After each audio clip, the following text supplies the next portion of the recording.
অনেক প্রতিবাদ করেছে, কোনো কার্যকরী হয়নি। ঠিক আছে, আসছে পলিটিক্যাল ডগমা। এখানে কেয়ারটেকার নেই তো কে দেখবে, এইটাই হয়ে গেছে।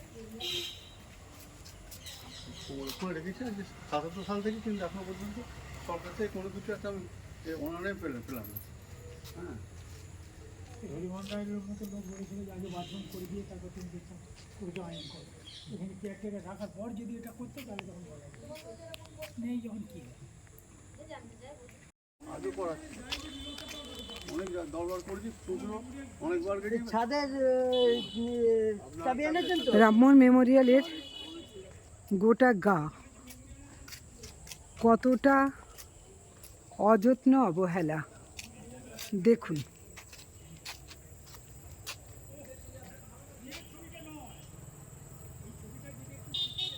এসব এখন আমি করতে পারলে হতো, গাঁটের পয়সা খরচা কত করবো আমি?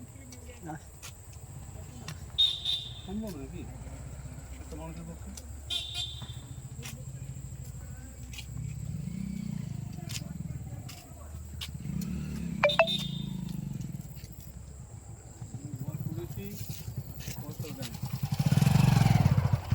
ছাদে গাছ গজিয়ে গেছে। হ্যাঁ, তাদের গাছ মানে ওটা কেটে দেওয়া হয়েছে, আবার গজিয়েছে, ওটা গোড়া উপরে ফেলে দেওয়া হলো আলুর মতন গোড়াটা, তা তো আবার জিনিস গজাবেই, কিছু করার নেই। ছাদের চারিদিকে গাছ হয়েছে, আপনি ওপরে উঠলে বুঝতে পারবেন। হ্যাঁ, ওপরে চাবি আনিয়ে আবার গজাচ্ছে, কেটে দেওয়া হচ্ছে আবার। এই রামমোহন লাইব্রেরি কি আদৌ আর বেঁচে আছে? হ্যাঁ, বেঁচে আছে, আমি বাঁচিয়ে রেখেছি। মানে পাঠক আসে, পড়তে আসেন? পাঠক আসে না, পাঠক আমি খুলে বসি, পরে ছেলেমেয়েরা আসতো, এখন মোবাইল থেকে পেয়ে যাচ্ছে, মোবাইল হ্যাঁ, হয়ে গেছে, মোবাইল পেয়ে গেছে। এটা হচ্ছে ইংল্যান্ডের ব্রিস্টলস্থিত রাজা রামমোহন রায়ের সমাধি স্মারকের প্রতিরূপ এটা তৈরি করা হয়েছে। এটা আমরা ইংল্যান্ড থেকে মাটি এনে নষ্ট করেছি, এসব আমরা যারা ছিলাম নাম লেখা যায় শ্বেত পাথর, বুঝলেন? তারপর থেকে আর কোনো সংস্কার হয়নি। নাম এখানে সব রয়েছে, তাহলে উদ্যোগ থেকে জঙ্গলে ভর্তি। এত রাজা রামমোহন রায়ের প্রতি শ্রদ্ধা, রাজা রামমোহন রায়ের নামে অবাঙালি মন্ত্রী তিনি কয়েকটা কথা বলেছিলেন, পরে আবার ক্ষমাও চেয়েছিলেন। তো যারা গেল গেল করছেন তারা দেখুন, তারা এগুলো দেখেছেন? একটা লাইব্রেরির রামমোহন স্মৃতি ও সত্য সংরক্ষণ সমিতি পাঠাগার, এটা হুগলি জেলা পরিষদের। তো দেখুন তার পরিস্থিতি। রামমোহন লাইব্রেরি ফাউন্ডেশনের এটা জেলা পরিষদ তত্ত্বাবধায়ক। যে তাই তো বলছি, যদি হুগলি জেলা পরিষদ তত্ত্বাবধায়ক, তারাই তো দেখুন কি অবস্থা। এবার কতটা জঙ্গল, এটা একটা লাইব্রেরির পরিবেশ। যদিও এখন পাঠকও নেই, লাইব্রেরিয়ানও নেই।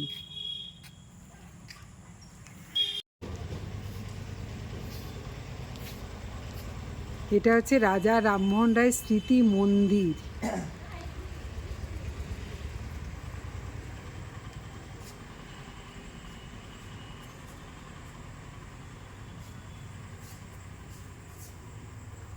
স্মৃতি মন্দিরের কখনো এই ঝুল কোনোদিন ঝাড়া হয় কিনা বোঝাই যাচ্ছে না।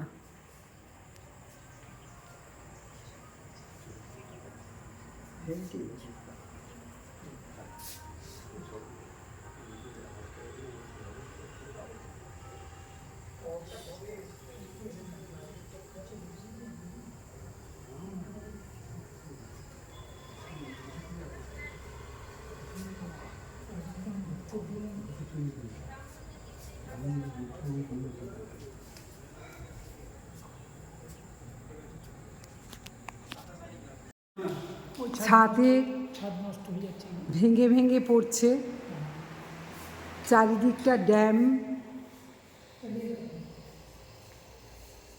দেখুন কাঁচের একটা,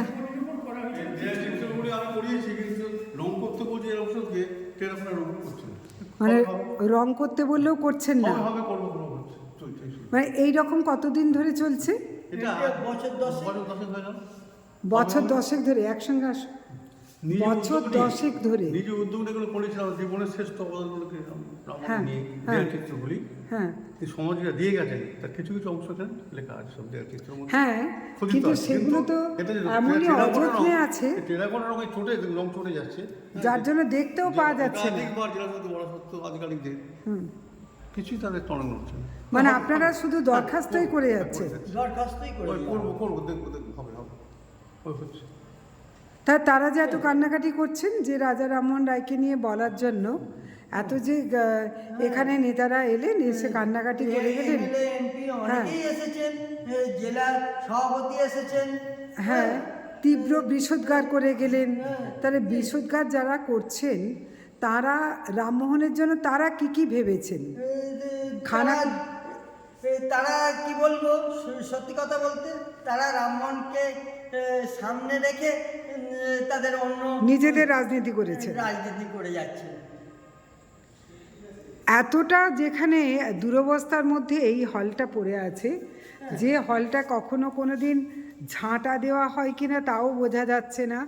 এত ধুলো, চারিদিকটা ঝুল, চারিদিকটা জঙ্গল, এত অপরিষ্কার, এত অপরিচ্ছন্ন। এখানে গির্জা হওয়ার কথা ছিল, ওই প্ল্যাটফর্মটা হয়ে পড়ে রইল, গির্জার হলো না। সেটা পরে। সেটা সরকারের চিন্তা ভাবনা নেই। হ্যাঁ, আমার লেখায় বারবার সেটা উল্লেখ করছে। ভেতরে দেখুন না, ভেতরে জঙ্গল। ভেতরেও জঙ্গল, চারিদিক শুধু জঙ্গল। মানে জেলা পরিষদে এমন পয়সা নেই এটা খুলুন, যে ঠিকাদার দিয়ে ওপরটা দেখলে- কাজটা করাবে। ওপরে দেখলে বুঝতে পারবেন যে কি দুরবস্থা। অথচ রবীন্দ্রনাথের স্কেচে নির্মিত হয়েছে এই মেমোরিয়াল হল, মেমোরিয়াল হল। সেটারই যারা যত্ন করতে পারলেন না। জেলা পরিষদের তত্ত্বাবধানে আছে, বর্তমানে হেরিটেজ কমিশন এটা নিয়েছেন, তাতেও এই তারাও অবস্থা। কিছু করেননি। না। উপরটা দেখো চুপচাপ। বিভাগ এখানে কি ভেবেছে? আপনারা গুটি কয়েক মানুষ ছাড়া খানাকুলের আর যারা আছেন সবাই তো রামমোহনের নাম নিয়ে বাইরে তারা বলেন তারা এসেছেন। তারা রাজা রামমোহন রায়ের জন্য তাদের এই এলাকার মানুষদের কি অবদান আছে? নেতারা তো কাজ করে না, প্রতিশ্রুতি দেয়, ধরে নিলাম, কিন্তু এই স্থানীয় মানুষদের কোনো আগ্রহ আছে? স্বামী মানুষের কোনো আগ্রহ নেই। আমি নিজে রামমোহনের দহিত কোনো বংশধর গর্ব হিসেবে আছে আদৌ? আমার একটা টান আছে আমার এটার প্রতি, নিজের একটা টান আছে। আমরা- সে তার সংখ্যাটাই জন্যই খুব দেখুন, কম। আমি 1977 থেকে আজ পর্যন্ত নিজ খরচে রক্ষণাবেক্ষণ করে চলেছিলাম, কিন্তু আমি দেখলাম জেলা পরিষদ একটা অনিরাম আমাকে দেয়নি। আমি অনেক সপ্তাহে একটা কেয়ারটেকার পর্যন্ত দিল না। হ্যাঁ, আমি বিস্কার লেগে বুঝলেন, আমি বন জঙ্গল আর কাটিনি, আর পরিষ্কার পরিচ্ছন্নের দিকে আর মন দিইনি। একটা সুইপার ওরা দিয়েছিল ঠিক আর শ্রমিক হিসেবে, তাও এখানে তাকে বসিয়ে দিয়েছে। তার মাইনে দেয় না, 4 বছর হয়ে গেল, 4 বছর তাকে দিয়েছে, মাইনে হয়নি, মন বসে গেছে। একবার আমরা আসি, নিজের ইন্টারেস্টটা আসে, বসে থাকে, চলে যায়। আর যে আমবাগানও- মহিলা একজন হ্যাঁ, কেয়ারটেকার, ওই তিনি ওই- আদৌ কিছু পান? না, বর্তমানে কিছু এখন কিছু পায় না। আরও দুটো লেবার ওখানে আমবাগানে তাদের বসিয়ে দিয়েছে, ওই সব ঠিক আছে শ্রমিক, হ্যাঁ, তাদেরকে বসিয়ে দিয়েছে। তা আমবাগানের লোক নেই। আমি যখন বলি যে পরিষ্কার কথা জেলা পরিষদকে, জেলা পরিষদ বললো যে আমবাগানের লেবারটা কি করে দেবে। ওরা আসে, ওরা বলে আমাদের লেবার কোথায়, কে যাবে করতে, আমাদের লেবার নেই, আমরা করতে পারবো না। আমি ডি সাহেবকে বলুন, ডি সাহেবকে বললাম, ডি সাহেব বললেন যে আপনি করেন না, টাকা আমি দিয়ে দেবো। ও বাবা, করে টোরে দিয়ে করেছে, যোগাযোগ করি, কোনো পয়সা দেয়নি আমার।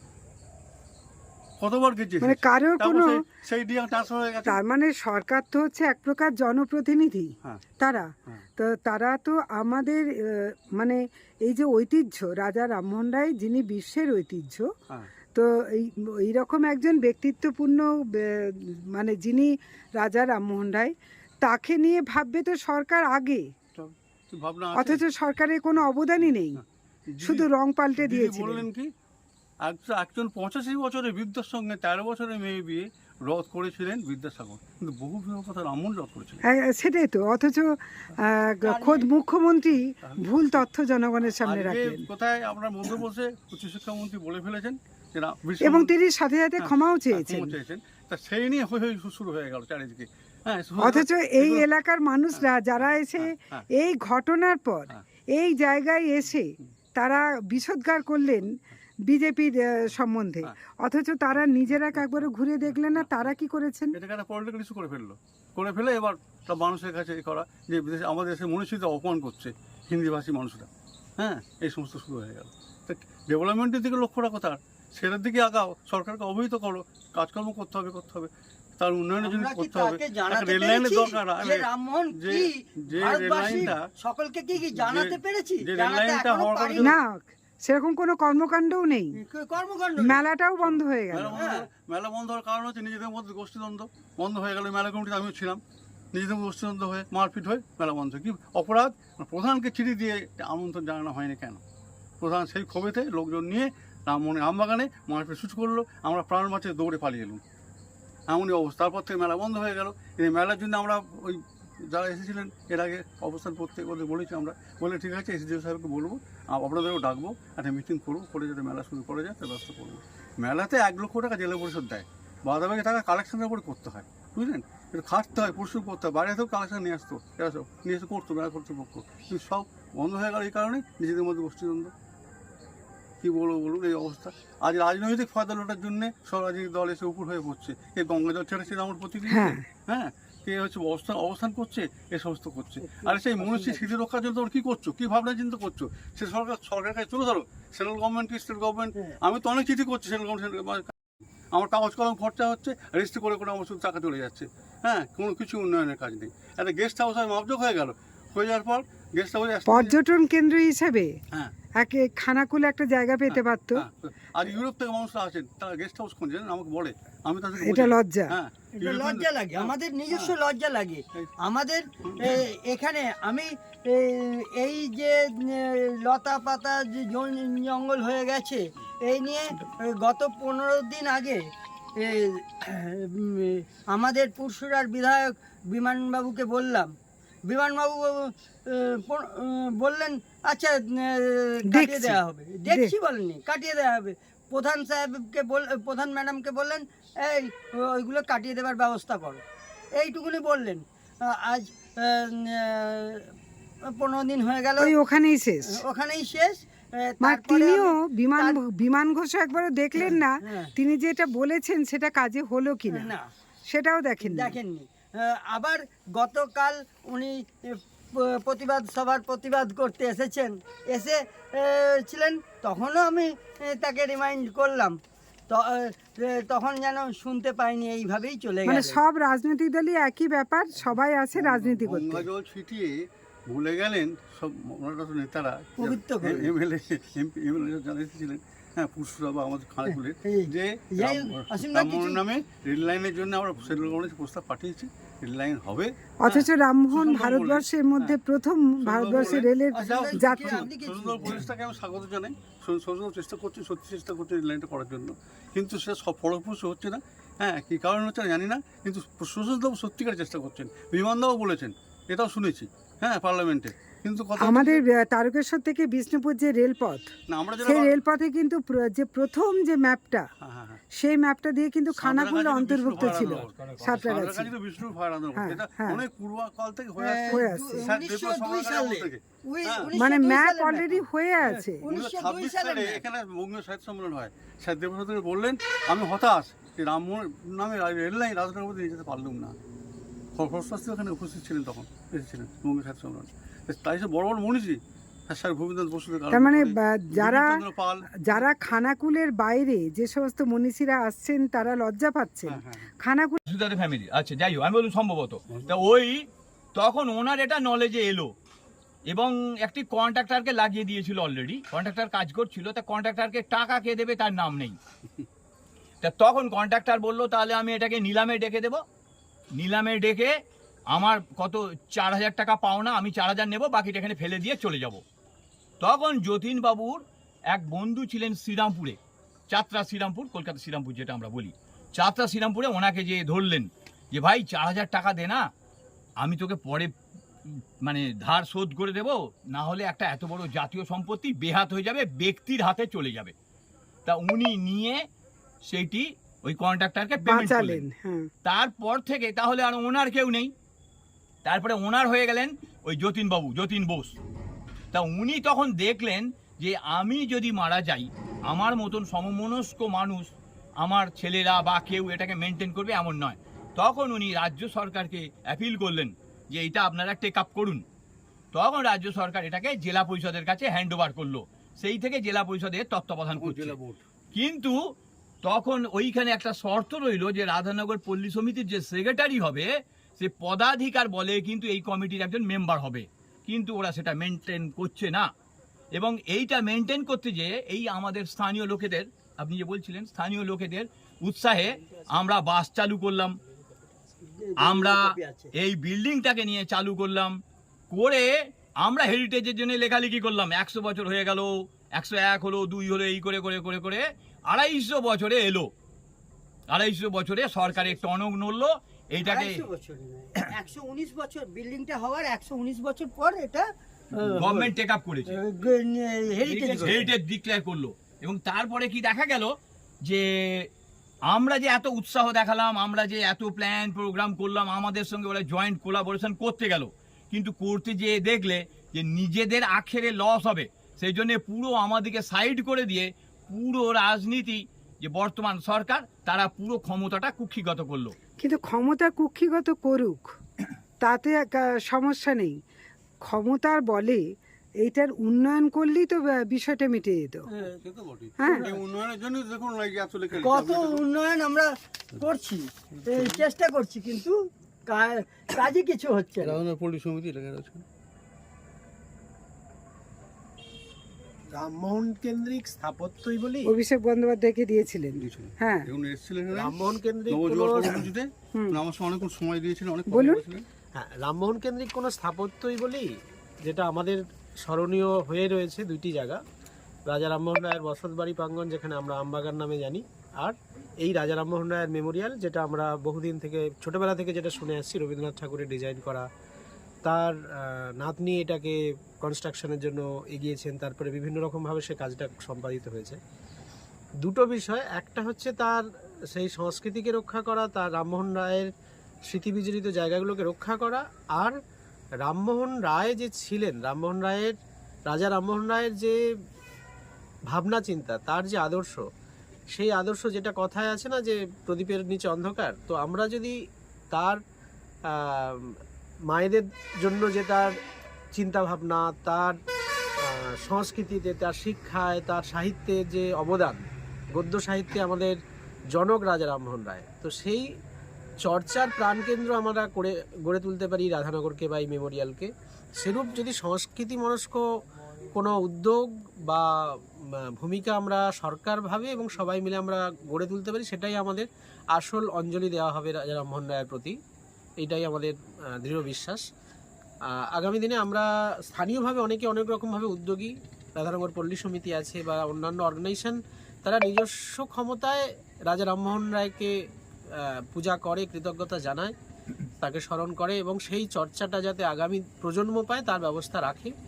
তো এটাতে যেমনভাবে স্থানীয় সংস্থা বা ব্যক্তিবিশেষের সবাই উদ্যোগী, আমরা একইভাবে সরকারি সহযোগিতা একইভাবে পেলে, যেভাবে আমরা মধ্যপ্রদেশের এই ঘটনা আমাদের মর্মাহত করেছে, তার ভুলবশত বলাই হোক আর কোনো উদ্দেশ্য প্রণোদিতভাবে কথাটা বলাই হোক, রাজা রামমোহন রায়কে নিয়ে আমরা মর্মাহত তার এই বক্তব্যে, তবে আমরা সেটার সাথে সাথে যদি আমরা এহেন উদ্যোগ আমরা এই রাধানগরকে সামনে রেখে, রামমোহন রায়ের বসতবাটিকে সামনে রেখে পেতাম, আরও ভালো হতো। এলাকার মানুষ, সাধারণ মানুষ, পিছিয়ে পড়া মানুষ তাতে উপকৃত মানে হতেন। আপনারা কি কোনোদিন চেয়েছেন যে এই যে আমার মেমোরিয়াল হলের সামনে গরু চড়বে, ছাগল চড়বে, এগুলো নিয়ে এই যে ধান শুকোতে দেওয়া, রাধানগর পল্লী সমিতি যিনি আমাদের কর্মধার ছিলেন, কিছুদিন হলো উনি দেহত্যাগ এইগুলো করেছেন। করার জন্য তো এই মেমোরিয়াল হলটা নয়।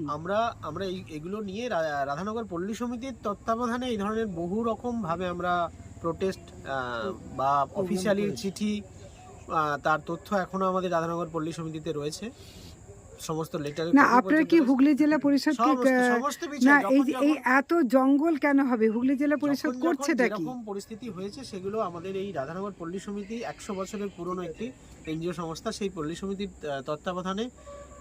যদি একটু বলেন। আমার নাম উৎপল ঘরুই, আমি একজন এখানকার নাগরিক। স্থানীয় পল্লী সমিতির সদস্য এবং স্থানীয় একজন মানুষ।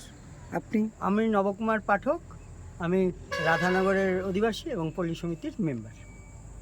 আমি নিত্যব্রত মুখোপাধ্যায়, রাজা রামমোহন রায়ের দৌহিত্র বংশধর, এবং রামমোহনের উন্নয়নের ভাবে লেখালেখি করে চলেছি, অক্লান্ত পরিশ্রম করে যাচ্ছি এখনও পর্যন্ত। আমি হচ্ছি রামমোহন কালচারাল মেমোরিয়াল অর্গানাইজেশনের একজন কোষাধ্যক্ষ, এবং দেবাশিস শেঠ আমাদের হচ্ছেন মাথার উপরে আছে। আমি শ্রী অসীম কুমার রায়, আমি ওই বংশেরই ছেলে। জ্যোতিষ জগতে অদ্বিতীয় ডক্টর অঞ্জন শাস্ত্রী, আপনার উজ্জ্বল ভবিষ্যতের একমাত্র দিশারি। Call for booking 7477886099 or log in www.anjanshastri.com। Download করুন আমাদের exclusive mobile app Astro Anjan.